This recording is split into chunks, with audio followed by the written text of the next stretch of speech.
Hello. Yeah. Yes. Thank you, sir. Hello. Good evening, everyone. ICA Anshul Mittal takes this immense pleasure to welcome all of you on this wonderfully designed virtual CPE meeting on the topic Management Accounting Insights Debt Syndication. This meeting is organized by our Committee of Management Accounting ICI and hosted by Patinda branch of NIRC of ICI.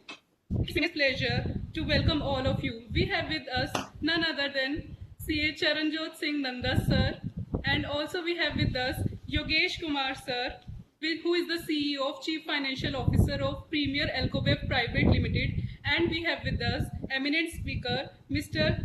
Sankhadas Gupta sir. Please join me in welcoming CA Manish Bansal sir, Chairman of Bhatinda branch of NIRC of ICI, to introduce CA Charanjot Singh Nanda sir, Chairman of Committee of Management Accounting ICI. Over to you, Manish sir. Thank you, Anchal. Thank you. Respected members, CA Charanjot Singh Nanda ji, Central Council Member, CA Yogesh Kumar ji, CFO Premier Alcobeb Private Limited, Mr. Shankar Das Gupta ji, CA Varun Kumar ji, my fellow in the Management Committee of Bathinda branch of NIRC of ICI, CA Anchal Mittal ji, moderator for today's program. I would first of all, I welcome you all on the behalf of the Bathinda branch and Management Accounting Committee. Dear friends, this VCM on Insight, today we are here with VCM on debt syndication. As I go, the word debt itself is one of the most complicated word when it comes to the management practices or compliances, and given the robust economy, it's most important driver of the business. I hope today we will be the more learned with the deliberations of the today. And now I take this opportunity to welcome none other than CA Charanjot Singh Nanda ji on this virtual dais. Friends, CA Charanjot Singh Nanda ji, Central Council Member, Chairman Committee for the Management Accounting, though needs no introduction. But still, I will try to do justice while deliberating or while narrating his brief profile in a brief. An academician, philologist, and a leader having vast experience of representing and leading the chartered accountancy profession. Currently, he is heading committee of the internal standard boards and committee on the management accounting as the chairman and committee on the continuous professional study as a vice chairman. Friends, he is a member on the board on 26 committees of the ICI. He had led our members in various groups and a quality review board set up by the Government of India. He was a convener of the expert group constituted by the Ministry of the Corporate Affairs on the investor protection. He had authored a very useful book titled as a practical guide on audit documentation for statutory bank audit. Dear friends, he represents our profession in a national, international bodies and have a vast experience in the varied fields of the profession. An eminent speaker on human resources, capital market, corporate laws, taxation, management consultation, and counting continues. Welcome, sir. Welcome, Nandaji. We are eager to hear you, sir. Welcome, sir. Thank you, Manish ji, the chairman of Bathinda branch who is hosting this program. I also thank Mr. Varun Kumar who comes from Mansa and the secretary of Bathinda branch. A very senior chartered accountant, Yogesh Kumar ji, who is the CFO of a very leading financial consulting company, my younger brother, and the chief speaker of the day, Shri Sankha Das Gupta, my daughter C. Anchal Mittal, who comes from Bhiwani and who's very kindly accepted to moderate this session.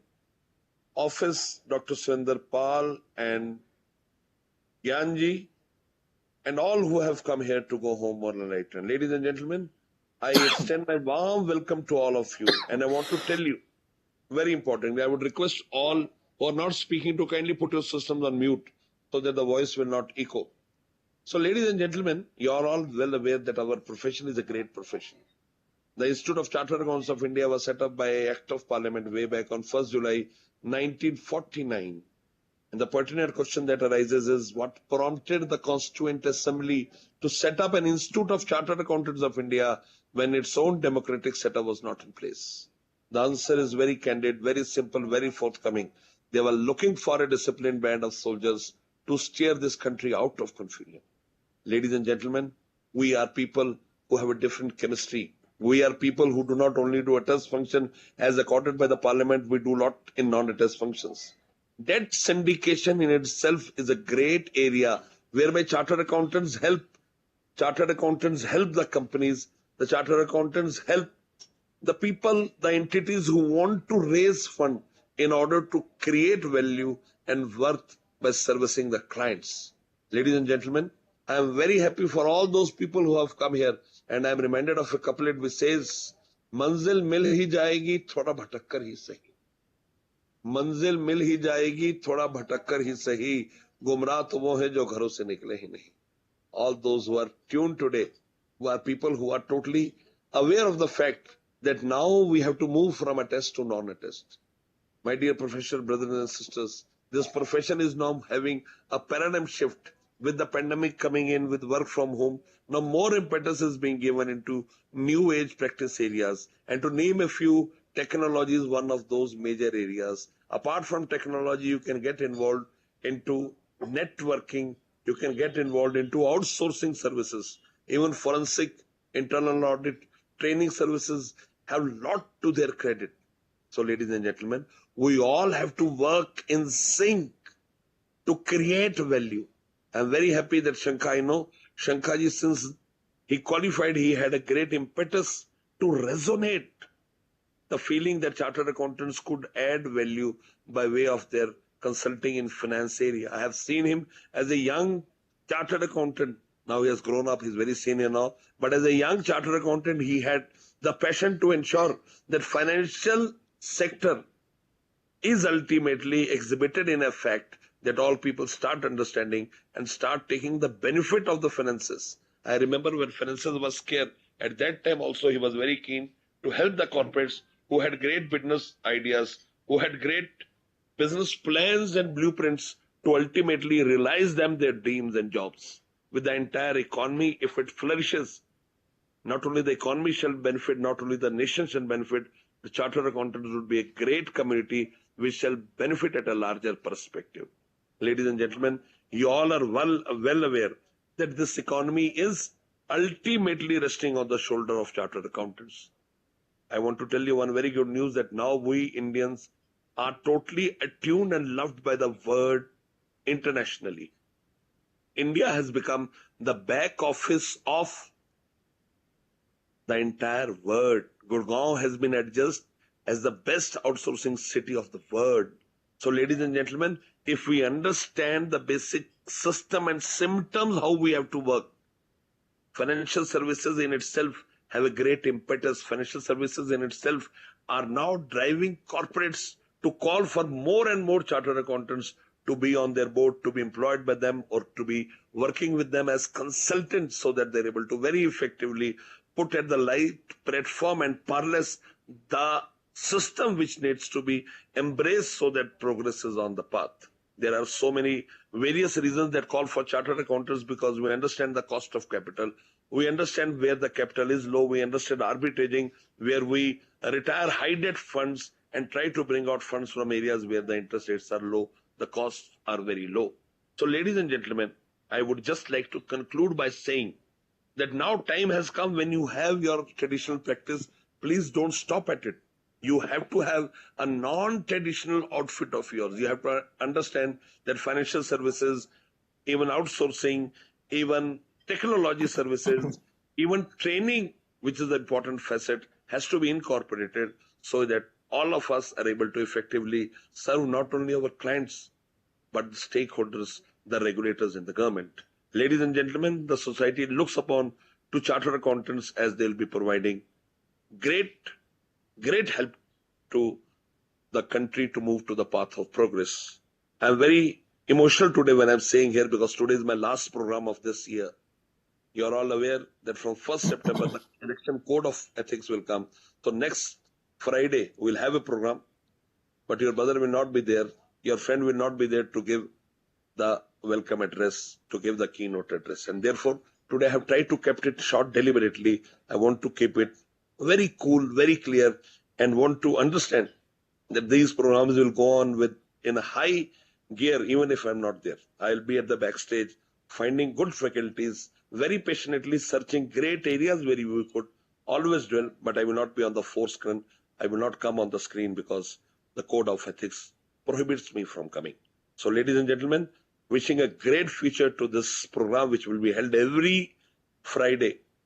We'll be bringing the best of the faculties, best of the keynote CFOs who would ultimately, by their credence, by their thought process, by their action, would drive us all and inculcate the killing instinct of performing as a chartered accountant. Ladies and gentlemen, I can only say one thing. I am always yours and shall always remain yours. If you need me, I'm always there. So I say goodbye by way of a couplet. The couplet says, जब भी जी चाहे बुला लेना मुझे मेहरबा, जब भी जी चाहे बुला लेना मुझे मेहरबा, मैं गया वक्त नहीं जो लौट के ना आऊंगा. Anytime you need me, I'm only a phone call away. I am with you at all levels. Please feel free to call me. I'm an integral part of you, and we can't think of societies where the working is on a stagnant part. So we all are interrelated. We all have to work for the progress of this country and ensure that the flag of our great institute, the Institute of Chartered Accountants of India, flies at the highest unprecedented levels. Thank you. Thank you so much for giving me a patient hearing. Over to Madam Achal Mittal. Sir, I would take 1 minute. Sure. Nanda sir, you don't say that this is the last function. We will meet with the flying colors very soon. And you always take every program to the new levels. All the best, sir. We'll meet again definitely, sir, on different platforms. We shall 100% meet again, sir.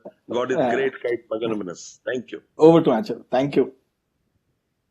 Sir, really, I have two feelings after your keynote address. One is I am feeling emotional that you would not be on the screen after this meeting, but I am really lucky to moderate this meeting under your leadership, under your guidance, and I have the pleasure that I got to meet you in my hometown Bhiwani, and where you discussed about capital markets and give young chartered accountants the edge to know how you invest, at what rate, how to make up the portfolio. I was really lucky to meet you that time. And talking about the CA... Thank you, Achal. Thank you so much. Thank you for your kind words. And Mariji also for your kind words. Thank you.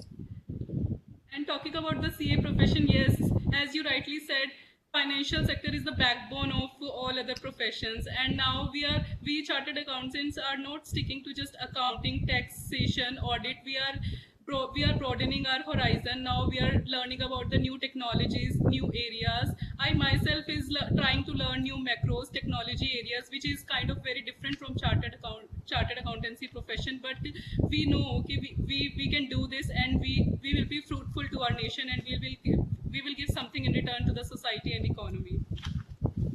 Thank you so much, sir. Now I would like to invite Mr. Yogesh Kumar sir, Chief Financial Officer of Premier Alcobef Private Limited, to enlighten our guests with his knowledge and past experience.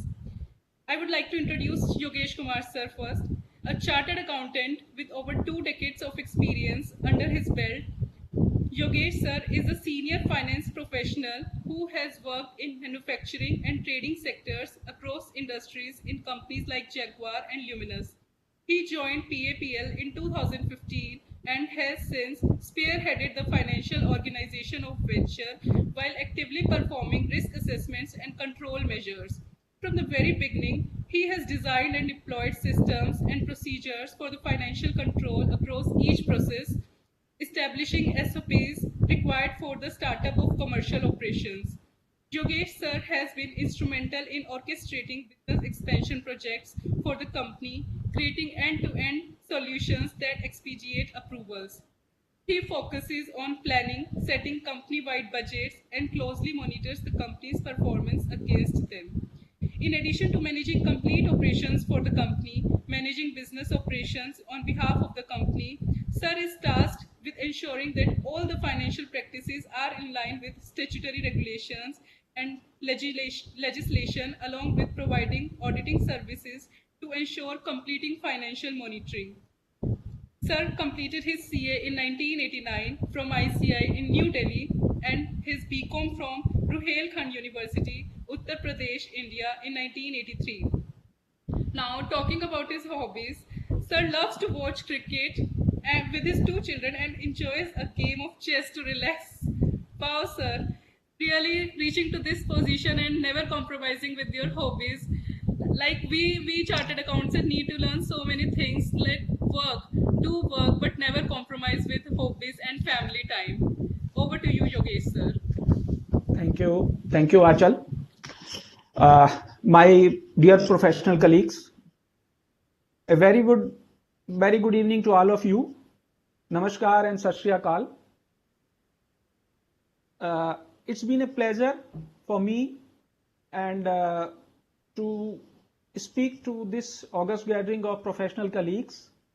And at the outset, I would like to thank the office bearers of CMA who has provided me this opportunity to come and have a word with you people.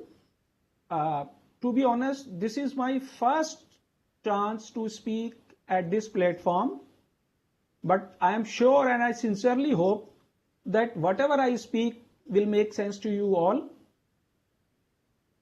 Today, I have been given a 10 to 15 minutes to talk about the most important and critical part of any business, that is fundraising, with the specific reference to debt syndication, which is very important tool for raising of funds for any business organization. But what I feel is that before we start talking about debt syndication or fundraising, we all need to have and understand that what is the importance of fund management. An efficient fund management is very, very critical for the survival of any industry, whether it's a small business, whether it's a trading company or it's manufacturing, a small business or large businesses. It's just like a smooth fund flow is a lifeline for a business. Just like, blood flows in our body, seamless flow, but is very important. And if there is any clot in our blood, so there is a problem in our body. The same goes with the fund flow management and the smooth flow of the fund for the business, manufacturing, trading, any sector, any industry, anywhere across the globe. So the smooth functioning and the proper management of the funds is very, very, very critical for any business success and its growth story. Of course, money is not the only thing which is required for the business. Other things are also there, but money is the thing which is very critical and backbone for any industry, for any company to grow. Every business house needs funds. Its requirement of fund is always there. It is short-term funds requirement is there, long-term fund requirement is there. Long-term funds are required normally for capex, for expansion activities, and short-term funds are required for the working capital management. While I am highlighting the importance of fund management, as a professional, myself and you all people must have experienced during your professional career that many businesses fails just because of lack of proper fund management or not arranging the fund at the right time. When I say not lack of fund management, means the funds are not utilized for the purpose for which they are required. For example, short-term funds might have been used for long-term purposes and vice versa. Similarly, when you are expanding, you need the funds at the right time. And if the funds are not received by any organization at the right time, at the right cost, then the businesses fails. So the requirement of fund at the right time is very, very critical, and that too, the amount of funds which is required to run any organization is very, very important. Now, having said that, the importance of the fund management, now I would be coming to the means of finance, the raising of funds. So as you are all aware, there are two ways to raise funds, either it is equity or it is debt. So in case of equity funds, there are various ways. There is a promoter equity. Promoters brings funds through the family, friends, through unsecured loans, initially in the to start the business. But as they grow, equity can be brought in the shape of private equity. It can be brought in the shape of IPO. But there is a flip side to the equity raising, because the cost of equity is always higher than the cost of debt. And whenever you raise an equity through private investor or through the strategic investor, so the promoter dilute their stake in the business So which they normally don't want to dilute their ownership right in the business. They want to, have their business rights completely in the business. So the next option comes is debt. So therefore they look for the debt and to expand their business, as well as to set up their own more businesses and all those things. Debts can be arranged through various banks. There are financial institutions, there are private lenders, NBFCs, plenty of organizations are there which are providing debt. Debt can be long term, debt can be short term. If you are going for modernization of plant and machinery, you are going for set expansion activity, or so if you require any what you call it business takeover करने जा रहे हैं, whatever you are going to do, so the debt funding comes into picture. So the debts can be arranged from banks, but the funding of debt, the cost of debt, the timing of debt, it all depends. It varies from project to project, time to time, and it all depends from bank to bank. It also depends on the credibility of the promoters who are trying to raise the debt from the bank. Internal rating, every bank has its own internal rating system through which they rate the performance of the particular borrower, which has approached the bank for borrowing the funds. So they approach the bank. So the bank, they do the internal rating, then they ask for the external rating. There are various external rating agencies which rate the borrower. So now every bank mandates for the external rating if your borrowing limit exceeds a certain parameter. I think it's around 20 CR. So based on those external rating and internal rating of the bank, the funding is done. So now here comes what you call it, the debt syndication. While you are raising debt, the debt syndication comes into picture. So what is debt syndication? Why it is gaining so much popularity in the current scenario? Here I would like to share my experiences and share my views on debt syndication.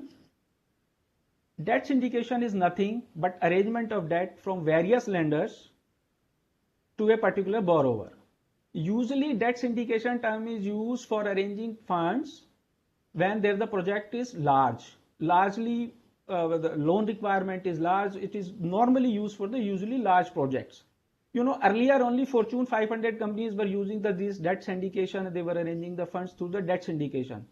But over a period of time, now even the small companies, MSMEs, SMEs are also, exploring these debt syndication process for arranging their funds. So debt syndication helps the business to arrange large loans from the lender, various lenders. You see, when you have a requirement for a project, whether the loan requirement is very high, a single lender may not be ready, may not agree to fund the entire project. So in that case, what a promoter has to do, either he has only one option, he has to go approach another banker. So one lender is ready to say finance an X percentage of the total project. So the balance has to be funded through other banks. So what borrower has to do? Borrower has no option but to go to another lender and then approach him. So this whole process delays the project, which may result in losses to the borrower. So what is happening? Here the debt syndication comes very handy. So in India, the concept of debt syndication is gaining popularity day by day. Now that in India, there are plenty of debt syndication firms which has expertise in raising funds. They provide end-to-end solution to the borrower, beginning from the preparation of project report till the disbursement of the loan.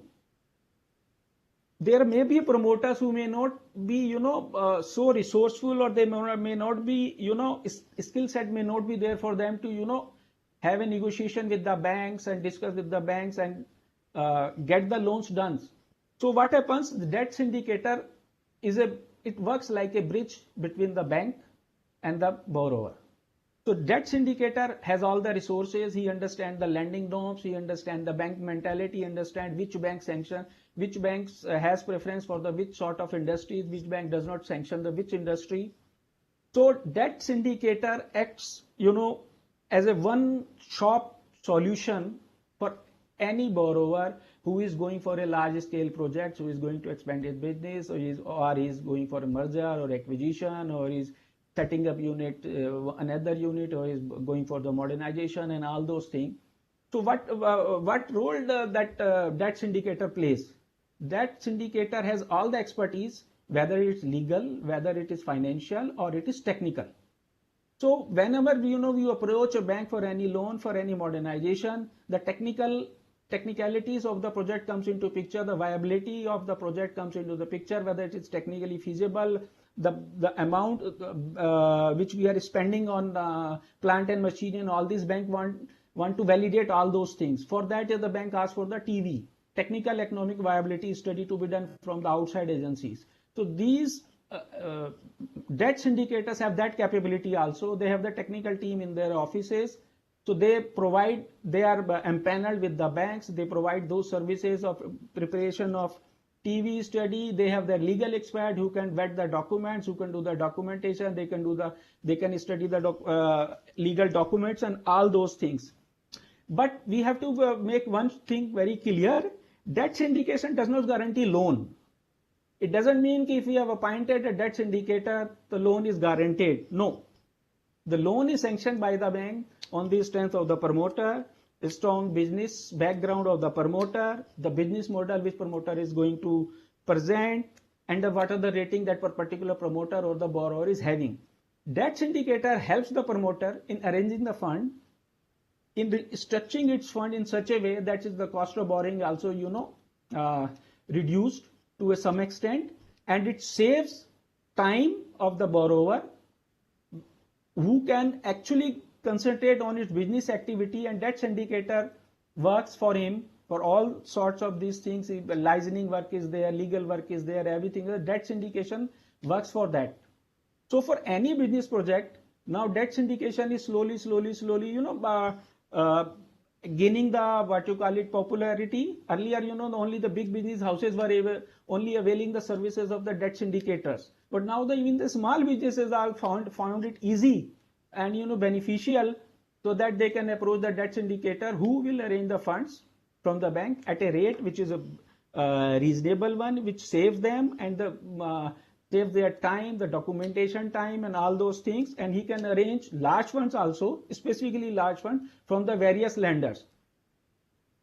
So debt syndicator is, I would say, is going to be the future in our country, and specifically with as Mr. Nanda said, the chartered accountants are playing a very big role. They are working as a financial consultant, they are working as CFOs, they are working in banks also, everywhere though. And debt syndication businesses is an opportunity for all the chartered accountant in practice also.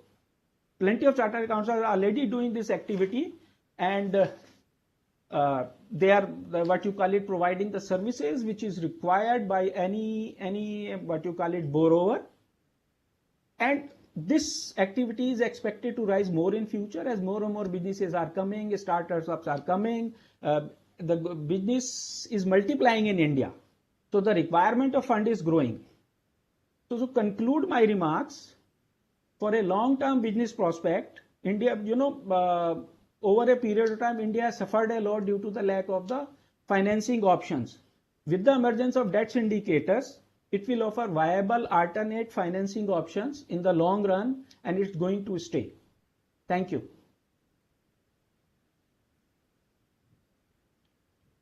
Thank you so much, Yogesh, sir. I must remark a proficient sense of gratefulness to you, sir, for sharing with us all some of the management accounting insights on debt syndication. Definitely, finance is the backbone of every business. It can reach your business, make you reach your business to new heights, or it can make you downfall in the business. So it depends all upon you, how you manage your finance, how you depend upon on the requirement, whether you want it for long term or for a short term. Long term is for capital acquisition, capital expansion, and short term is for working capital. So syndicate teams work very well to meet the requirement of both lenders and borrowers, to make the relationship between borrowers and lenders.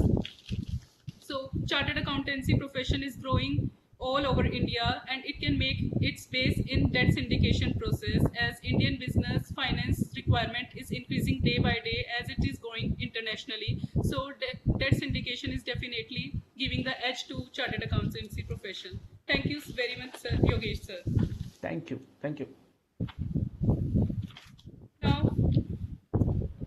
like to invite our next eminent speaker, Mr. Sankha Das Gupta sir, who has more than 25 years experience in the field of corporate finance, fundraising, financial restructuring, and asset monitoring activities. He has advised various clients, both public and private sector, both for raising funds through project finance and domestic bond market. He has also carried out various financial restructuring assignments for various government and private sector companies in India. He has vast experience in the infrastructure sector, especially in power, renewable energy, roads, highways, etc. He has been instrumental in closing large number of transactions in manufacturing, infrastructure services, and other sectors through syndicated loans and structured debt. Further, he is also involved in asset and cash monitoring advisory to various banks and institutions for better credit management. So, as I can see from your profile, sir, you are very practically linked to the debt syndication process. So, I guess we would get to know very new things and practical knowledge about the syndication process. Over to you, sir. Thank you very much, Anchal. Before I start presenting in detail today's subject, which is the debt syndication, I would like to thank all the office bearers of the Committee of the Management Accounting of the Institute of Chartered Accountants of India and the Bhatinda branch of the NIRC of ICAI. A special thanks to CA Charanjit Singh Nanda ji, who I have been knowing for last 25 years since the time I started my career in the financial services sector. He has been a guiding force and a mentor for me, and I'm sure for the entire CA fraternity at large in India. Thank you for providing me this opportunity to speak on the topic, which is very interesting and has a wide applicability in the capital raising industry. Though the topic is focused on the debt side of the business, but syndication is practiced not only for debt but for the equity markets also. However, today I will restrict myself to only the debt market operations of side of the practice. Debt syndication practice is a pretty old practice in India, with mainly CA firms venturing into this activity till early 2000. However, with time, even the investment banking and the consulting firms started to actively pursue the practice. This has been an immense opportunity for qualified chartered accountants in the banking and the NBFC sector, consulting and the advisory firms, and standalone chartered accountant firms, including the Big Fours. Each of these entities have ventured into the segment and are competing to get assignments and achieve successful closures. The practice has helped many leading financial services participants to garner substantial revenues, and therefore a focus area for most of the service providers like banks, non-finance banks, credit funds, consulting firms, by establishing separate arms to carry out this activity. With large number of players in this segment, the competition has increased over the years. But one thing which the industry has actually failed to understand is the overall value add of a debt syndicator in the country. It has been restricted to the fact that by paying an agreed fees to a debt syndicator, how much interest cost benefit a borrower can achieve. But in my opinion, it's not about just the interest cost benefit, but also the financial, technical, and the legal expertise which the debt syndicators brings on the table and creates a value for the borrower at different levels of this process. So to start with, I will share a detailed presentation which I've created for this purpose. And just a minute.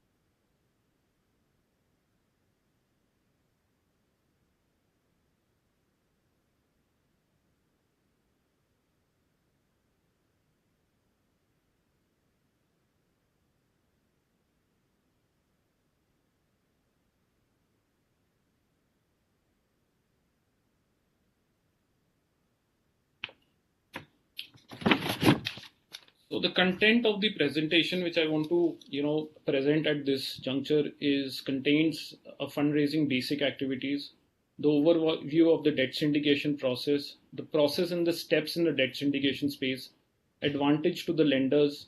Then I want to present a global insight: how many borrowers, how many kind of syndicators are there actively carrying out transactions on a global platform. And then we will see certain recent transactions which have taken place in the country. So why are the funds required? The funds are required for greenfield projects. Huge funds are required to establish a project. Supposingly somebody wants to set up a power project, so you would require money for that particular project. You want to set up a manufacturing unit or a textile unit for that purpose, you would require money. So funds are required in the greenfield project through both debt and equity. Similarly, you require brownfield projects. You are an existing company and you want to make an expansion of your operations. So you would require funds. Then you require funds for the regular capital expenditures, for upgrading the machinery and acquire different technology for running the business. You need a working capital financing. Funds need for the funds for operational expenses. You need, if you want to do a takeover on an M&A, you want to expand yourself by acquiring new companies. Not every promoter would have the entire amount to be spent. He would look at a debt financing or maybe an equity financing from an investor to help him out. Then you are going to enter a new market. You want to set up a new business or a new product line in a foreign markets. You would again look at raising money to spend for these expenditures. Further, then you can also look for money for restructuring purposes. You are in a trouble, the company is in a stress, so you would go in for restructuring. You would request the bank to provide you additional funding for this particular process. So you would require funds for that. What are the sources of the funds for any business? The sources of the funds, as Yogeshji has explained, was largely on the equity and the borrowed capital. Equity capital can be raised through the ordinary shares, the IPO market, or the rights issue. It can always be done through a preference capital allotment to the existing promoters or any outside investor. Or else the third main source is, to infuse the retained earnings back into the business and, the project that you would be expanding into. Then the other part of the source of fund is through a borrowed capital process. You borrow capital from various kind of lenders, which we will actually study going forward. And these can be raised through senior loans, term loans, or you want to hit the capital market. If you're a well-rated company, you want to do it through a debenture or a bond issue, or else you want to do a public deposit scheme and raise money on a non-tap basis or on a continuous basis for your expenditures. The final requirement from the borrowed capital is the working capital loans, which can be both funds and non-fund based. The type of debt structures that we generally see in the country are the fund-based limit, which are issued by the banks or the non-banking finance companies in the form of term loan, cash credit, or the overdraft limit. Then we have the non-fund based limits, which are again issued by the banks.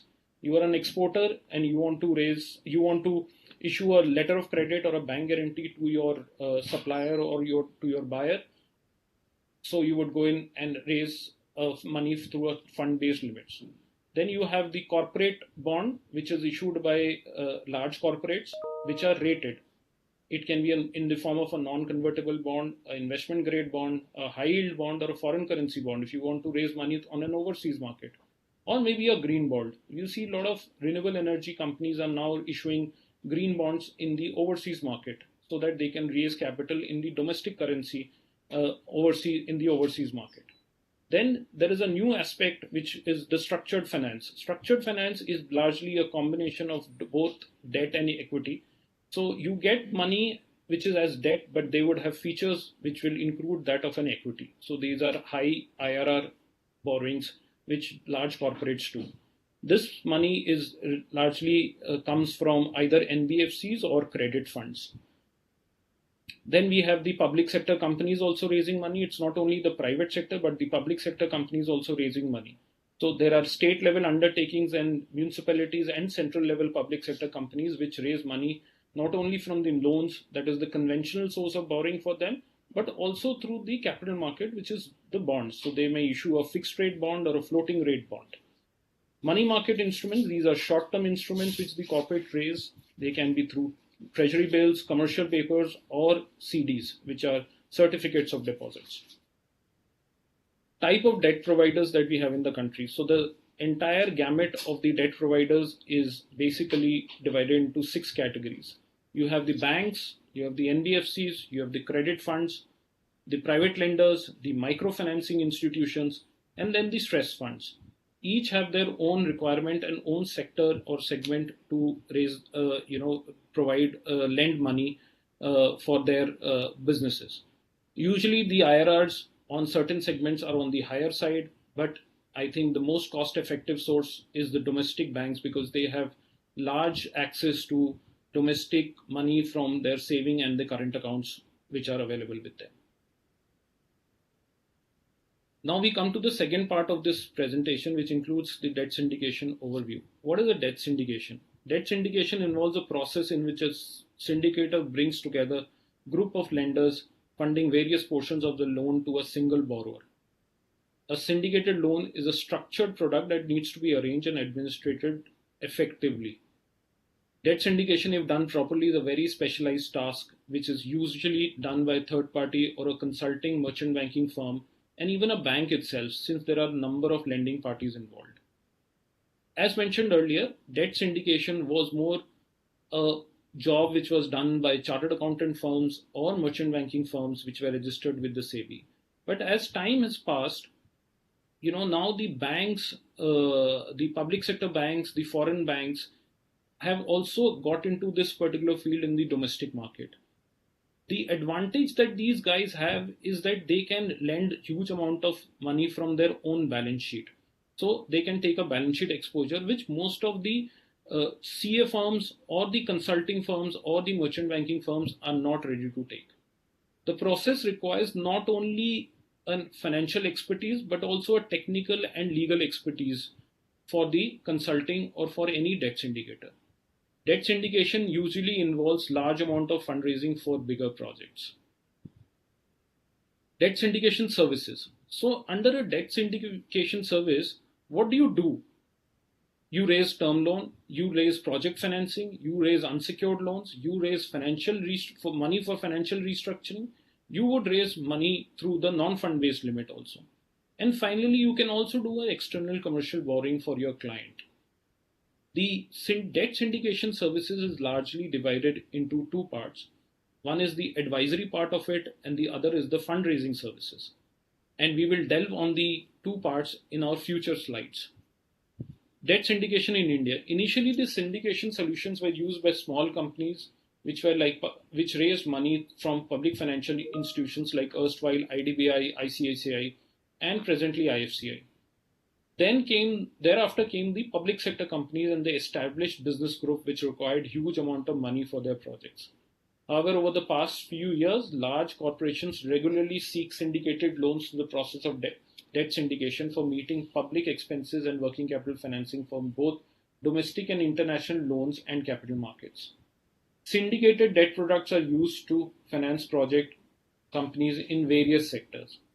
So these are the few sectors which we have listed and which require huge amount of capital expenditure. Be it a power project, a thermal or a hydroelectric power project, be a steel project, be a roads and highways project, both under the NHI or the state level authorities, manufacturing sector, renewable energy sector, and ethanol projects. Renewable energy sector and ethanol projects are the 2 sectors which has immensely raised money through debt syndication process in the last 10 years. Ethanol being a latest entrant, with the government putting a lot of push for petrol blending targets which have been enhanced in the coming years. Need for debt syndication. What is the need for a debt syndication? Financing large loan amounts. Lack of enough options in the market and that is combined with the inability to raise large money from single lender make the process more cumbersome. So debt syndication is a solution for people to raise large amount of debt from a number of investors or lenders at large. India has a pretty underdeveloped debt market. It is not like the US or Japan or even the Southeast Asian markets. There in all the international markets or the international markets, the people are allowed to, there are various platforms from which they can raise money. And these platforms are pretty automated. Today, in the platform, there is a segment of the borrower and the lender. So, the matching of the transactions happen on those platforms, and it is pretty easy to raise the money from this. India is completely lagging in this aspect. Except for platform-based trading or platform-based, there is no platform-based lending which is available in the country. The bond market for the last few years has seen an electronic based platform where they can raise money and the investors can directly come and pitch and provide their commitments to provide the money to the borrowers. Due to the developed debt market not as developed, Indian firms don't have enough options for financing its debt requirements. Expertise. A debt syndicator would have a larger knowledge and expertise base because of its presence and association with large number of borrowers in different sectors. If I am a debt syndicator, I would be exposed to various kinds of sectors. I would be, various kinds of sectors, and I would be aware the exposure limits of the banks, the lenders, their understanding and their willingness to lend for a particular sector. This helps a debt syndicator to give a right feedback to the borrowing entity. With this help, the borrowing entity can go and price its instrument or the facility in the right perspective and approach the lender. Therefore, for us, right now to raise money, debt syndication is the solution. Parties in a syndicated loan. There are different parties in a syndicated loan. So you have a borrower, which is the principal party. This borrower gets into a contract with the debt syndicator whereby they ask them to go ahead and approach the market to raise the required amount of money for their particular projects. Then you have the debt syndicator. Debt syndicator is the link between the borrower and the lenders. All documentations are prepared and submitted by the debt syndicator to the lender. Then we have a lead bank. Lead bank is the appraising bank and takes the largest share in the financing. It finalizes the terms and conditions for the loan that it provides to the banker. Supposedly there is a borrower who wants to raise, say, an X amount, maybe say 500 odd crores. So I would go to a lead banker for example, like State Bank of India, which is the country's largest banker.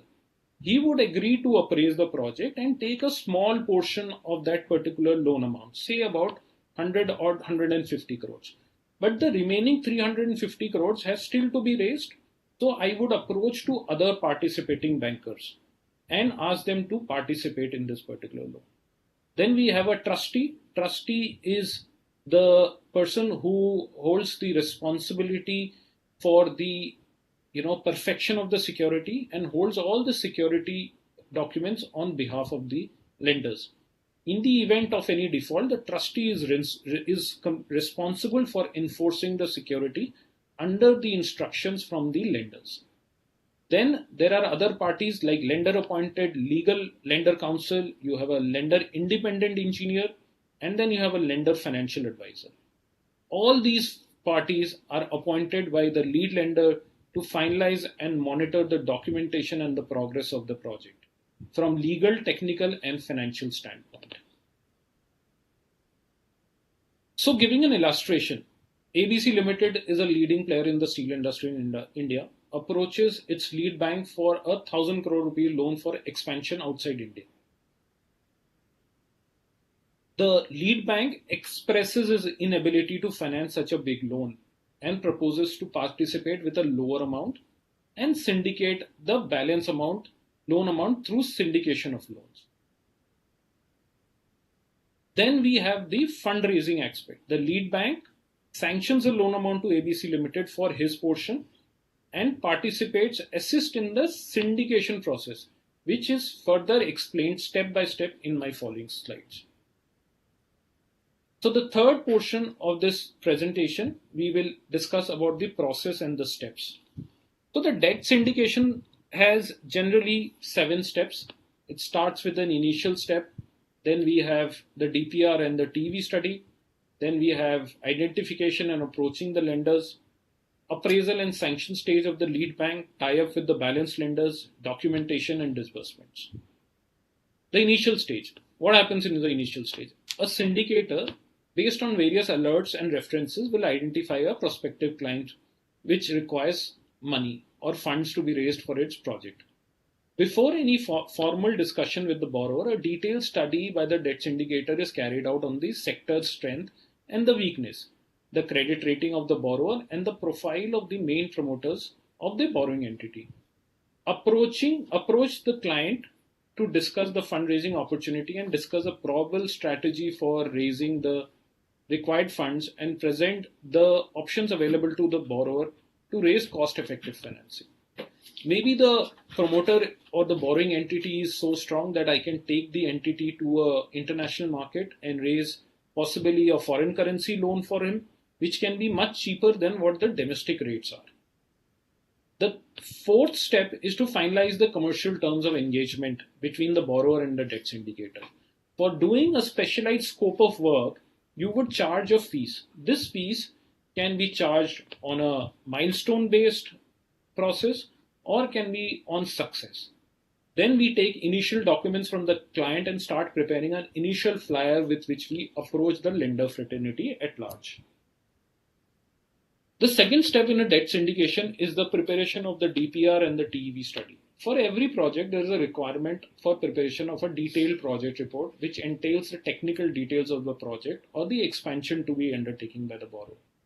Third-party technical consultants prepare such projects, which are based on the technical assessment of the project. As per RBI guidelines, all entities which raise money more than 5 crores have to compulsory get a techno-economic viability study done again by a lender's and empaneled consultant. So if you go and approach a lead bank, he would have a list of maybe 30-40 empaneled consultants in the country. And he would ask you to go and get a TV study from these any of the empaneled consultants on the project. Such reports are basically the starting point for every debt syndicator to prepare its report, often called the information memorandum and the financial model. So what happens when the debt syndicator prepares an information memorandum? He takes most of the figures from either the detailed project report or the TEV report above in terms of the operational expenses and revenue, but leaves the structuring part in terms of the tenure of the loan, in terms of the cost of the loan, in terms of what kind of financial parameters which are accepted by the entity, which are accepted by the lenders, are all covered in the information memorandum and the financial model which they present to the lender. The debt syndicator is required to study and provide its comment on the viability of the project, which is a very important point. The information memorandum is more like a complete financial proposal based on which the lead bank starts its appraisal of the project. Since the lead bank would actually rely on your information memorandum, it is very important that the viability is worked out properly by and responsibly by the debt syndicator. The third step in this process is the identification and the approaching of lenders. Identification of lender is done at this stage by the debt syndicator in consultation with the borrower. Identification basically is carried out on various parameters. Some of the parameters which are listed here is the exposure norm of the bank to a particular sector. Supposingly, I am putting up a project in the steel sector. Maybe the lender that I'm approaching has his complete exposure in that particular sector, and he's not ready to, finance any further project during a particular year in the steel sector. The necessity would then be to look for other lenders which have lower exposure norms towards the sector. Single party exposure norms of the lenders. If you are doing a debt syndication for a large entity which has number of group companies, maybe in the same segment or maybe in different sectors, single party exposure norms of the lenders have to be taken care, because it's important that the lenders do not hit their single party exposure norms. External rating threshold of the lender. Presently, in the Indian syndication space, credit rating is a very important aspect. Most of the lenders now have started putting conditions that they would not look at entities which are lesser than investment grade ratings. These were initially followed by the private sector banks, but have gone up with the public sector banks in order to have quality proposals for themselves. Funds available to lend long for the project. If I'm setting up a solar power project, I would require funding for maybe 20 years. Not everybody has funds available to lend for 20 years. And the banks and the lender community is very, very, very sensitive towards its asset liability mismanagement. They want that they should not have any red flags when the auditors come or when the RBI comes knocking on their door. So they would it's very important that you approach a lender which can lend long for a renewable energy particular project. Approaching the lender for discussion. The next step in this is approaching the lender for a discussion on the project, and the syndicator makes a detailed presentation covering all the aspects of the project to the lender. This is followed by meetings between the bankers and the borrowers. Then subsequently you provide all the documents to the bank, and they prepare a letter of intent after a particular sanction is achieved, an initial sanction or an initial go ahead is achieved from the sanctioning authorities. The fourth step, once you receive the LOI, the second stage is to start the appraisal and the sanction by the lead lenders. During the appraisal process, the lead bank does a thorough study of all the project documents. It visits the site and understands the location and facility to be built under the project. It verifies the land requirement for the project, whether it is enough or whether there is a short of land. The project is coming, so he has to have a complete land availability for that particular project, and the norms for pollution control board or other authorities have to be met. Further, its connectivity to in terms of raw material source and supply of finished products are to be also studied at length and should be found viable. It has a discussion with the plant and machinery suppliers and studies the proposal submitted by the equipment suppliers with respect to timelines of supply.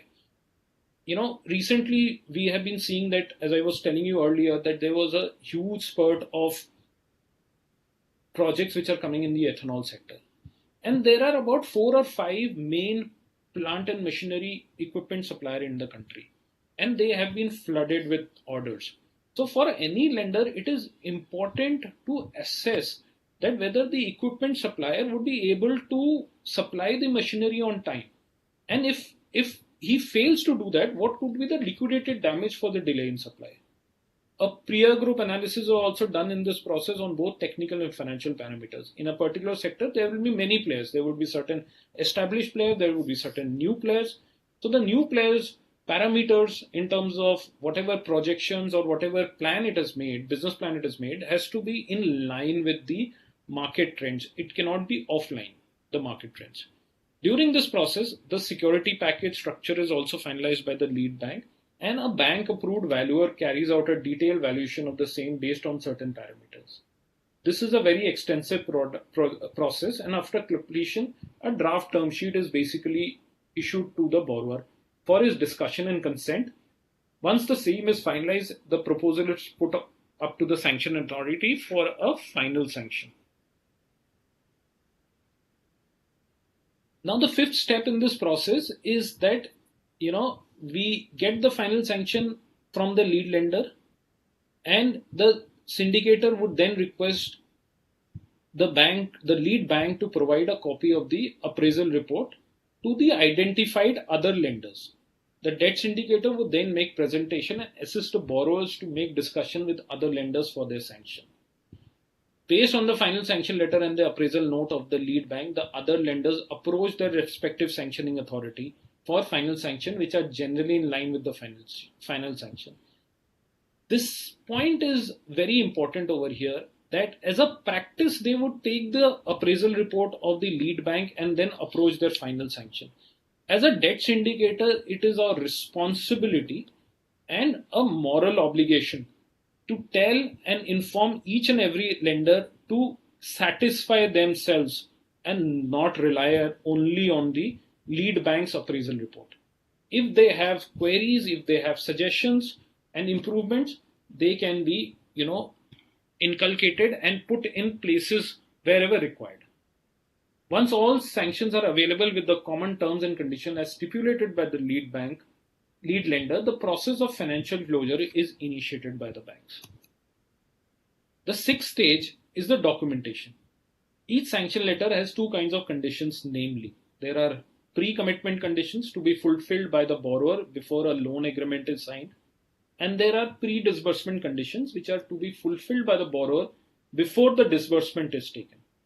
As a part of the condition, the lead lender appoints a lender legal counsel, a lender independent engineer, a lender financial advisor, lender insurance advisor for carrying out and making all the documentation and monitoring of the project. All the three have separate responsibilities towards legal, technical, and financial aspect of the project. The lender legal counsel would finalize all the legal documentation to be carried out between the lender and the borrowers. The most important document is the common loan agreement, which is the Bible of the relationship between all the parties, which includes the borrower and the lead lender and the participating lender. Once the CLA is signed, we call it the achievement of the financial closure. The seventh and the final stage after the financial closure is the disbursement. After the financial closure is achieved for the project, the borrower is now required to complete the pre-disbursement conditions. Generally, every financing has two components as explained earlier. It has a debt component and it has an equity or a promoter contribution component. Under the pre-disbursement conditions, the promoter of the company is expected to bring in the required amount of equity margin towards the project.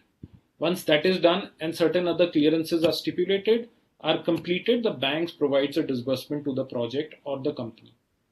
The complete project expenditure is done through an escrow account which is created in the lead bank and is under a continuous supervision of the lead bank. The disbursement may be done in the stages of construction or may be done at one go, depending upon the nature of the financing and the project. Generally, the debt syndicator's role is completed on achieving this stage only. However, depending upon the engagement, it may have a longer or a shorter duration. The scope of the debt syndication. What is the scope of a debt syndication? First, interface with the capital providers. Identify potential capital providers and seek prior clearance from the borrower before approaching the identified potential capital providers. Facilitate and coordinate the process of dialogue with the individual set of capital providers. Assist the borrower in showcasing its business and prospects to prospective lenders and serve as a single window interference for all the exchanges and such parties. So it's a one-stop solution and one party which takes care of almost all the entire process of the transaction. Prepare a financial information memorandum, documents, financial model, etc. as required to be submitted to the potential capital providers. The next scope of work is the structuring and the negotiation. Based on the feedback from the potential lenders, the debt syndicator then provides its expertise in negotiating the terms with the interested candidates and in structuring the transaction. The structuring in the transaction can be done in terms of the debt equity ratios, in terms of the tenure of the facility, in which has both the moratorium period, the construction period, the moratorium period, and then ultimately the repayment period. The debt syndicator shall provide support to the client in evaluating various options and arriving at the most optimum set of terms and the cost. Due diligence is another aspect of the scope of work of the syndicator. Assist the borrower in coordinating the due diligence exercise to be conducted by the prospective capital providers, legal and the technical consultants. Transaction closure. On successful completion of the due diligence process and the sanction, debt syndicator would coordinate with the documentation, LLC, LIE, LFA, LIA, and ensure speedy transaction closure. And the final step in this process is the first disbursement. Debt syndicator shall ensure that all pre-disbursement conditions are fulfilled by the borrower and the disbursement is made available to the borrower company. So what are the two various types of debt syndication offers that we see in the market? First is a best effort and the second is the underwriting offer.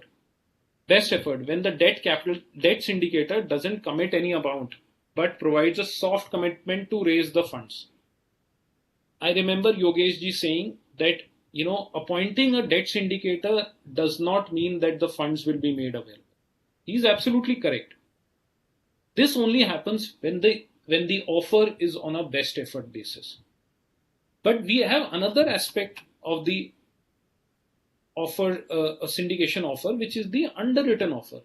In this deal, the debt syndicator commits the entire amount of loan. It does through the process of syndication and subsequently then tries to downsell it to other investors or lenders. In the underwritten offer segment, we see large number of banks, NBFCs, which have the balance sheet strength to do this activity. So they would come up, they say we will market the loan in the normal process. If we are not able to arrange, then we will bring the money from our own books and provide the capital to the borrower. The above are general practice of debt syndication in the world. The difference only lies in the aspect of complete commitment and the borrower is assured of the financing, as in the case of underwritten offer. Fee expenses are higher in case of underwritten offer because of the balance sheet exposure the debt syndicator takes on the borrower company. So therefore, he charges various different kind of expenses and fees from the borrower. But this assures that your money is assured. You don't have to bother about anything apart from executing the project. Once you sign the underwritten offer, you should be completely assured that the money is going to come into your account. Commercial terms in both the cases are milestone-based models. Another another aspect, which is a very important aspect for debt syndication, is the credit rating of the borrower. There are various rating agencies in the country, like we have CRISIL, ICRA, Care Ratings, India Ratings, we have Brickworks, Acute, Infomerics. These are largely the organizations which are mandated by the Reserve Bank of India and Securities and Exchange Board of India to carry out ratings for the company. Any project which wants to raise money or any existing company which has raised debt needs to be credit rated by one of these 7 agencies. The ratings are generally different. The symbols from the highest safety, which is a AAA rating, to a very high default risk rating of C. But generally what happens when you start a project, you get a high default risk rating, and subsequently when your project comes into being and starts generating revenues, slowly over the years, the rating, depending upon your performance, raises from B to maybe BBB and single A, and then if you are a extremely profitable entity and you are in a sector which is certainly great, you can come up to a AA rating.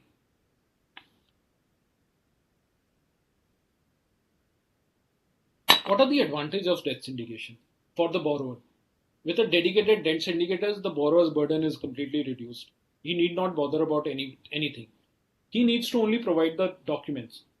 The syndicator will take care of everything. He will make presentations on behalf of the borrower, approach the lender, do all the activities. The borrower is able to get a proper market insight, which helps in negotiating the terms with the lender. What happens is that if there is a borrower which is maybe based out of a B town,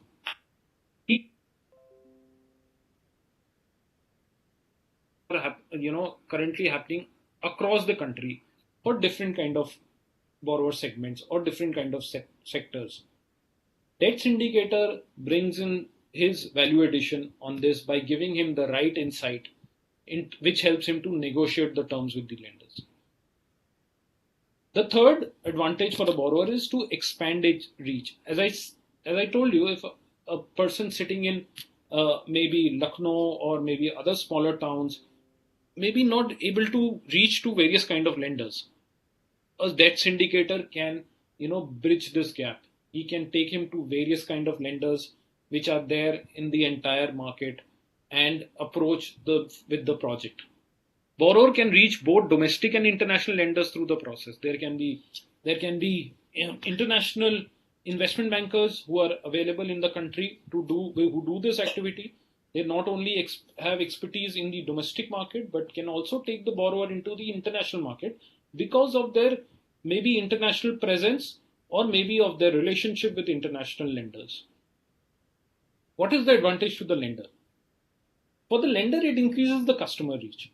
Not every branch, though the public sector banks have a huge amount of reach throughout the country, not only in the urban areas, but in the rural areas also. But, having a debt syndicator helps them, to increase their customer reach. It helps them to raise their fee-based incomes through syndication, underwriting, or downsell. There are lead lenders which would come up and say, I like this project and I'm going to take the entire amount. So he might come, he will say, okay, I will underwrite this entire thing, or I will provide you with the capital and further downsell it to other lenders. So he would get a higher fees on those things, on those activities which he undertakes in the future. Receives all documents after a proper professional scrutiny of the debt syndicator. Gets a one-point contact for all documentations and queries raised during the appraisal process. Reduces the burden of the lead bank to market the proposal to other lenders. The lead bank may sanction, may appraise the project, but then he might be willing or not willing to, go to the other set of lenders, which that is where the debt syndicator comes in, and he approaches other lenders on behalf of the borrower so that the timely closure of the entire project funding or the money to be raised can happen. What are the challenges in the debt syndication space? Debt syndicators need to study and bring out the viability of the project from financial aspect, technical aspect, economic and managerial aspect. So we need to understand as a debt syndicator, it is our responsibility to check the viability of any particular project from all these four aspects. If anywhere you feel that there is some lacuna or something which is not up to the mark, you should advise to the borrower that please sir, you please fill up these gaps. Otherwise the lenders will not view it in the positive aspect. And then you have a responsibility towards the lender also by bringing all these things on the table and asking the borrower to properly project or make certain mitigations for this all these four aspects. It helps the lender and increases his understanding of the project and his confidence on the project. Downselling challenges. Certain time what happens is the debt syndicator is not able to assess all the bank's policies and constraints which other lenders or the participating lenders might have. A lead lender might come in, he might sanction it according to his bank policies which are there in place. But there are other lenders which might have a different policy for a particular point. So there is a mismatch. So what happens is this becomes a large challenge for the debt syndicator. So he should be aware that the set of lenders, that he should be aware of all the policies of the banks and the kind of the lenders that he approaches should have similar kind of policies and certain things. And all these aspects should, with respect to various financial parameters or technical parameters, which are different as per the policies of different banks, should be taken care into his proposal. Since debt syndicator carries out his separate due diligence, it is expected that he acts responsibly on bringing out each and every aspect to the notice of the lenders, and of course to the borrower. Lenders certain times what happens, lenders become lethargic while evaluating the proposals. Excuse me. As a debt syndicator, we should make sure that each lender does its independent evaluation and not completely depend on the lead banker's appraisal report. Lead banker's appraisal report is a starting point, but a debt syndicator's responsibility is to make aware of each lender who are going to be the participating lenders to do their independent assessment on the project. This assessment may not be a detailed assessment as far as the lead bank has done, but should be a objective based assessment. Your sanction should not be a subjective based stuff so that you might land up into a NPA situation at a later stage. Debt syndication should always endeavor to convince the borrower to get into the loan under a consortium approach rather than a multiple banking approach. For the benefit of all the viewers, I will take that there are largely two kinds of banking arrangement. One is a consortium where there is a lead bank and then there are participating banks. There is single documentation. There is no separate. Their accounts are single, and every money that flows in or out of that particular account is just a single. As opposed to other multiple banking approach wherein each bank is separate, the borrower gets into a documentation with each bank separately and the accounts are maintained separately. This multiple banking arrangement can be a cumbersome and these kind of lenders. So we should not encourage the borrowers to go in for a multiple banking approach. We should encourage them to do a consortium lending. The critical aspects of any debt syndication is time consuming. Fundraising is unfortunately a time consuming process. There is no shortcut. Be patient while you're raising funds, but execute the project on time. Not only as a debt syndicator, but you should also push your borrower to be very conscious about the project timelines. Fundraising is one thing, but the most important aspect of any debt syndication process is that the borrower is able to execute the project within the timelines which we submit to the lead lenders. As a borrower, you should engage with quality professionals, looking for teams which have expertise in financial, technical, and the legal aspects. Team with wider exposure is a necessity.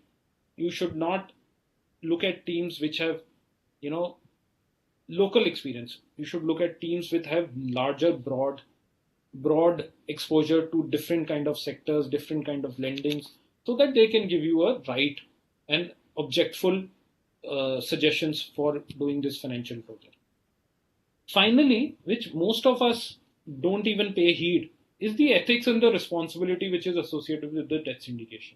When I started with my debt syndication career way back in, I think 2003 or 4, ethics and responsibility was not a major portion which people used to look at, seriously. But as time has passed, we have seen that there is a huge amount of consciousness which is there with the debt syndicators in terms of the ethics and the responsibility. Be fair to all your stakeholders. Responsibility towards both borrowers and lenders is of utmost importance. You might be engaged by the borrower, and your foremost responsibility is towards the borrower. But look at from the perspective of the lender also. Lender is putting the individual's money which the bank or the lender garners from different source into this particular project. So there is a huge moral responsibility towards the lenders also. And we should appreciate that fact. Even we are not engaged by the lenders. So there are no shortcuts for any of the stakeholders, be it the borrower, be it the syndicator, or be it the lenders. The fourth part of the presentation, we would look at the global insights. Total syndicated volume, 2020 is about 3.5 trillion US dollars, which has happened through the debt syndication process across the world. However, this is a decline of about 24%. Obviously, we know what the reasons are. Number of deals executed is about 8,216 deals happening all across the world. China, Hong Kong have accounted for 46% of the total loans which have been raised in the Asia Pacific region. Asia Pacific lending is also down by 12%. The entire, the slackness in this particular industry has been attributed because of the COVID-19 pandemic, which we are all going through. And there are effects of this not only in the lending community, but also in the each and every businesses, including the debt syndication processes. JP Morgan, Bank of America Securities Inc. have been in the continuous competitive position and have been ranked among the top global loan book running runners. Citibank obviously is one of the largest names. 4 out of the 10 biggest deals happened in 2020 took place in USA. So these are the couple of 10 top syndicated loans which have happened in the world, and obviously these loans have happened in United States of America. In terms of Indian markets, this is a ranking which is from a source called Refinitiv. Though it takes care of the entire Asia excluding Japan. So this would entail include China, all the South Asian countries, and all. So State Bank of India, which is one of the leading syndicators and lenders in the country, has dropped from a 6th position to 15th position, which means that there is lesser number of debt syndication assignments happening in the country.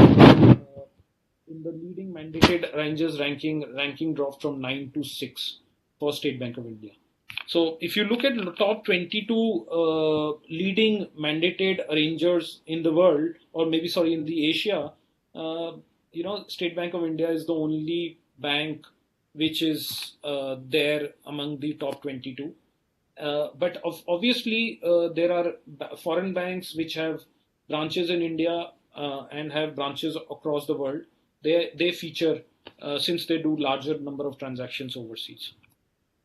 Some of the recent transactions, deals which have happened in the syndication space, Vedanta, Reliance Industries, they are jointly arranged by State Bank of India or Bank of Mitsubishi Bank. In the Smart Coin is one of the other transactions, which is a financial services lending platform. Northern Arc Capital has raised money in 2021 through a debt syndication process. There have been deals by Yes Bank, New Sigma, which is a digital. It's a AI based entity. It has raised about 100 million. One of the companies which could go abroad and raise money. Well-known debt syndicators in the country include SBI Capital Markets, which is a subsidiary of the State Bank of India. Then we have Axis Bank, ICICI Bank, ICICI Securities, Edelweiss, Kotak Investment Bank, India Infrastructure Finance Corporation, JP Morgan, Tata Capital, Northern Arc, Nomura, Yes Bank. So these are a mix of Indian entities as well as foreign entities. But they are the leading debt syndicators because they have balance sheet strength. Most of them have balance sheet strength. So balance sheet strength is one of the important aspects that are there in the debt syndication space. And this has happened gradually over the period of time. So here we come to the end. I think, Anchal has already spoken about me. My numbers are there if anybody wants to, contact me and take my advice. This is where we end my presentation, and I'm open to question and answers. Anchal? Yeah. Thank you so much, sir. I really enjoyed your presentation, and it was really a very intriguing and a detailed presentation. I believe it has boosted our CAs to make profession in this field like you. So summarizing the presentation, there are many projects in debt syndication like greenfield projects, brownfield projects, and others. And there are many sources for capital raising, like you can raise capital from own capital or borrowed capital. There are different type of debt structure, fund-based debt structure, non-fund-based debt structure, structured funds like collateralized debt obligation, and there are various steps in the debt syndication process, like finding the lender. This is the first step. And second, preparation of DPR and TEV study, which checks out the viability worked out should be done properly by the debt syndicator. And the third step is identification and approaching the lenders. So we need to be very careful in approaching the lenders, because lenders are also careful about the red flag raising, and they don't want RBI to come on their door. So they would make the detailed study before providing the loan. The fourth step is appraisal and sanction by the lead lender. The fifth step is tie-up of balance debt. Sixth step is documenting the entire debt syndication. At what rates the syndication would be done, what would be the proper term and structure between the lenders and borrowers, and finally the disbursement would be done. Under the pre-disbursement conditions, promoter would also bring in the capital, work for the balance capital if it does not make out the complete borrower's requirement.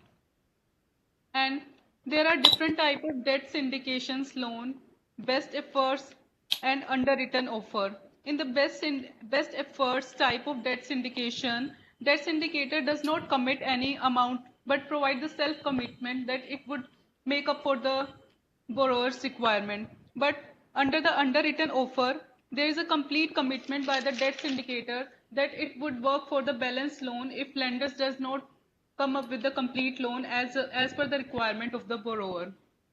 So we got to know that there are different kind of rating agencies which is done by the third party to analyze the lender's credit worthiness, borrower's credit worthiness, that it would be able to repay the loan or not.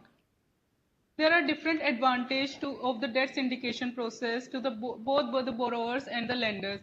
For the borrowers, he is able to find the dedicated debt syndicator. He would get the proper market insights.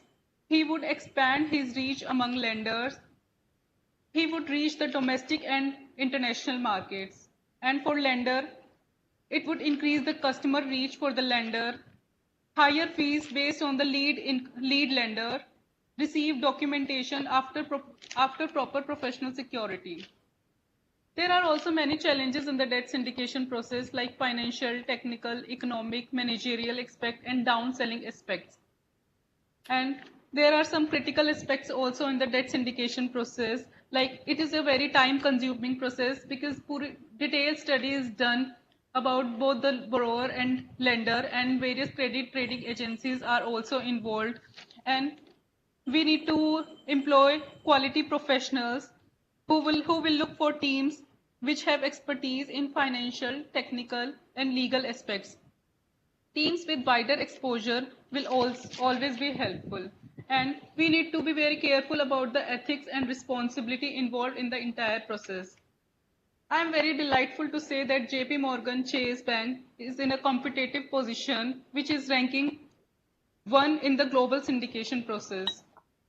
There are various well-known debt syndicators like SBI Capital, ICICI Bank, Edelweiss, Yes Bank, JP Morgan, Tata Capital, and the balance sheet strength of these well-known debt syndicators giving them the edge that they are ranking among the top debt syndicators.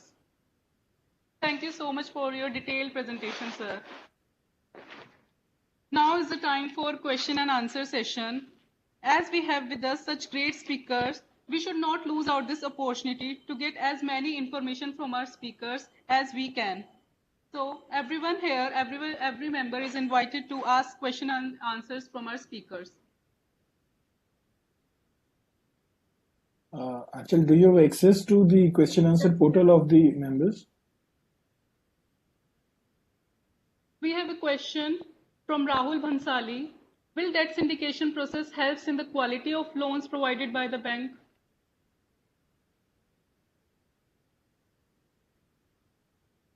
I would repeat the question. Will debt syndication helps in quality of loans provided by the bank? Absolutely, it does. From my personal experience, it has helped a lot of time. If you are doing a debt syndication assignment for a quality borrower, then certainly the asset quality for the lender is always good. But over here, the debt syndicator has a huge responsibility towards the lender, that he goes and gets the right kind of borrower for the lender. It should not be that there should be a fly-by-night operator It should be an established organization. It should be an established promoter having proper experience, technicals and financially strong in terms of the project that they are trying to execute. So I would say the debt syndicator's responsibility is to get the best of the clients to the lenders, which would in turn help the banks or the lenders to have a quality loan portfolio. Yes, sir. As rightfully said by you, syndicator should act very well in establishing the relationship between lenders and borrowers, so that both can fulfill the requirement of each other and very smoothly fulfill the process. Thank you, sir. And our next question is from Padmanabh Arun Donde. Oh, he is asking for the presentation to all the email IDs of the participants. So, Sure, sir, we'll please make it. send the presentation. Yeah, I will send it and then can be circulated wherever it wants. Next question by Lalit Kumar Kejriwal. What should be the reasonable cost to the borrower when the debt is underwritten by the debt syndicator, and where it is not? Whether it is the duty of the debt syndicator towards the lender that the debt does not become NPA or bad. So I think there are two parts. One is that what is the cost for an underwritten loan, and then there is the responsibility of the debt syndicator. What is the responsibility of debt syndicator so that the loan doesn't become an NPA? Yes. So I will answer the first part, which is the underwritten cost and the reasonability of the cost. The reasonability of any underwritten loan would actually depend on the borrower's strength. And there are various aspects with respect to credit rating, with respect to the project, and the financial soundness of the borrower, which determines the cost. So there are certain metrics available with the lenders. So you have to fall within that matrix to get the right component of the cost that you would with that the borrower would be charged from the lenders. The second aspect he says is the debt syndicator responsible for accounts. I don't think so. He's responsible on the books, but yes, morally you have a responsibility and an obligation towards the lender that you should not bring proposals which you feel could turn NPA in maybe 1 year, 2 year down the line. But having said that, it is important to note that every business is cyclical. So you might have good times and you might have bad times. It is not that borrowers would, essentially purposefully turn an account into a non-performing asset. There are business and economic conditions which can lead to such problems. So we have to appreciate that aspect and thoughtfully present our proposals to the lender. And it should be an objective that the proposal should not turn NPA with a shorter duration, maybe 6 months, 1 year, or it gets delayed and then there is a technical NPA for the bank. Yes, sir, that answers the question very well. Syndicating team acts as a relationship between lenders and borrowers, which gives the instructions about whether the loan should be provided and at what rate should be provided, and it makes a detailed study about the borrower also, whether about the credit worthiness of the borrower. So debt syndication is a 3-4 months process which will involve the initial contact between the client and finally the distribution to the borrower from lenders after checking the detailed study and the term structure of the process. So our next question is whether debt syndication will affect the market value of the company. Can preference shares form part of debt syndication, and why stock price of the company is having negative effects as soon as debt syndication process is over, and how to be successful in this case? So a couple of things again. I mean, I can repeat the question, sir. Yeah, no worries. I'll try to answer one by one. So debt syndication doesn't have any negative impact on the borrowing companies, image for that matter. There are larger companies like we have seen. If you look at certain transactions, Reliance Industries also employ debt syndicators to approach the international markets. Similarly, there are various public sector companies in the country which are Navratnas or well-established entities also engage debt syndicators to approach both domestic and international markets. So for me, it is the quality of the debt syndicator which matters a lot.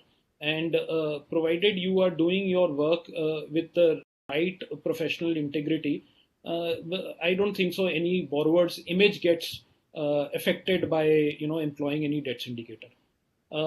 Then you said there was a question of debt syndication in preference capital, right? So preference capital are more like equity instruments. So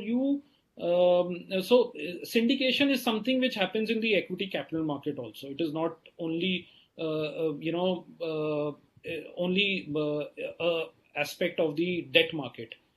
You raise money from private equity entities. You raise money from various kind of investors, both strategic as well as financial investors. You can always appoint a syndicator to or a financial advisor to approach the market or approach various lenders and raise the capital. And there was a third question. Anshul, if you can repeat that, I'm just forgetting. Yes, sir. Why stock price of the company is having negative effects as soon as debt syndication process is over, and how to be successful in this case? Well, I have never seen any instances of stock pricing falling because you've appointed a debt syndicator. If the questioner, a person who's asking the question has any particular instance or example, he may kindly let me know, and then possibly I can answer the question. But generally, I have not seen that the stock prices have any relationship with the appointment of a debt syndicator for a project. There are two different aspects. Thank you, sir. That answers the questions well. Our next question is from Ram Samaria, and the question is, CRISIL is the only credit rating agency. Is there any other credit rating agency to check the rating, especially business perspective compliance, including ESG compliance? Okay, so CRISIL is not the only rating agency in the country. There are 7 rating agencies, and the names of which have been given in my presentation. It includes ICRA, it includes CARE Ratings, includes Brickworks, it includes India Ratings, which is a Fitch company, and then there are 2 more rating agencies called Acute, and the last one is Infomerics. So there are 6-7 rating agencies in the country which are rating various kind of borrowers, both on the capital market for debentures, bonds, and also for bank loan ratings are also available. Then I think the gentleman asked about the ESG rating, right? So ESG is a pretty new concept in the market. It's an internationally accepted thing and is catching up popularity because a lot of investors basically from the equity side have started now putting preference for ESG ratings. So CRISIL, I understand that they have started a process of doing ESG ratings, and similarly other rating agencies are also following the same path. And I am sure that ICRA and maybe CARE will also come up with their metrics for rating companies on the ESG aspect. From the lender's perspective, I would like to inform that they never harped on the ESG ratings, but for the last 4 or 5 years, I have been seeing that they have started putting conditions on the social and the economic impact of any particular project. So they put conditions like your project should be properly monitored, and it should not affect the climate or for that matter not be a polluting industry. So there are various aspects and conditions which have now started coming up in the lenders term sheets also. Yes, sir. We have also read before some time there was only economical aspect looked upon for every situation, but now in the current generation we have been taught, and it is in the practical scenario also, that many social and environmental aspects of every project is also taken care of. Absolutely. So there is to be a condition on EHS, which is the economic, health, and social governance, which the lenders have been putting as a condition in their term sheets for large projects. Yes, yes. Next question is from my side, sirs. What is the future prospect of debt syndication process? Whether it is going to take up the position for the traditional sources of finance, or it is just the additional process, debt syndication? So, Anchal, debt syndication is an additional process. It can never take part or be a role of a conventional lending process, you know. But as I told you, because of the balance sheet strength of various banks and entities, they have started combining these two aspects. And this debt syndication business is a great opportunity for aspiring chartered accountants and other educated people who want to enter into the financial markets. And I have been seeing, since the time I started my career, I have seen various banks coming up with separate divisions to do debt syndication. And exposure to not only domestic but international markets is very necessary for this particular process. And I mean, there would be ample full of opportunities in the debt syndication space in the coming years. So I just understood from your presentation, earlier lenders were not involved in the debt syndication process. Debt syndicator would have been the third party. But now lenders like banks, financial institutions, and NBFC are also engaging themselves in the debt syndication process. Right. Correct. That answers. Yes, sir. Any other thing that would you like to speak about the debt syndication process? No, I think I have covered most of the aspects, but finally, I would like to lay a lot of stress. People who are aspiring, and especially fresh chartered accountants and aspiring chartered accountant as yours, that please and please and please make this practice worth mentioning.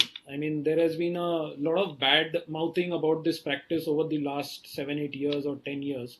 But be responsible, be ethical, not only towards the borrower with whom you have engaged, but towards the lenders also, because that's very important aspect. Yes, sir. Rightfully said by you. Trust is the basic stone of all the projects and the future connections. Absolutely. Trust and integrity are the most important. Yes. Thank you, sir, for your time. I would like to invite CA Varun Kumar, sir, Secretary of Bhatinda branch of NIRC of ICAI, to present the vote of thanks. Over to you, Varun Kumar, sir. Thanks, Anchal Mittal. Good evening to all. CA Charanjot Singh Ji Nanda Ji, Central Council Member, ICAI, my colleague CA Manish Bansal, Chairman Bhatinda Branch, CA Yogesh Kumar Ji, CFO, Premier Elco Web Private Limited, Shankha Das Gupta Ji, Eminent Speaker for today's seminar, CA Anchal Mittal, Moderator of today's seminar. Firstly, good evening to all. Firstly, I convey my best wishes to Nandaji for upcoming election and thankful for sparing time for very valuable deliberation, which always are word of wisdom. Again, we thank CA Yogesh Kumar for industry insight of debt syndication and truly gave new horizon. Then I would like to thank Mr. Shankha Das Gupta ji for elaborate and tastefully deliberation, thereby making topic as enlightening and interesting. We are also thankful to CA Anchal Mittal, moderator of this seminar, for beautifully moderating this program. Last but not the least, I would like to thank August Gathering for sparing out time to make this VCM successful, and office bearers of CMA committee for arranging such a wonderful program. Thank you all, and looking forward for more interaction. Thank you. Thank you, sir. Thank you, Shankar Das ji. Saying thank you, Yogesh ji. Indeed, it was a very enlightening presentation, sir. Thank you. Thank you, Ji. Thank you so much, sir. Thank you. Thank you, Anchal. Thank you. So we can sign off. Sure, sir, sure. Yogesh. Okay, thank So you. we have Thank you. 15 minutes for our personal work. As we go to wind up the नहीं presentation before नहीं time. the program ended well in time. Always appreciate and now we can invite the members for next time. Sure, sure. Thank you also. Thank you. We all would Okay. love to hear from you again. Thank you. Thanks. Thank you. Thank you so much, sir.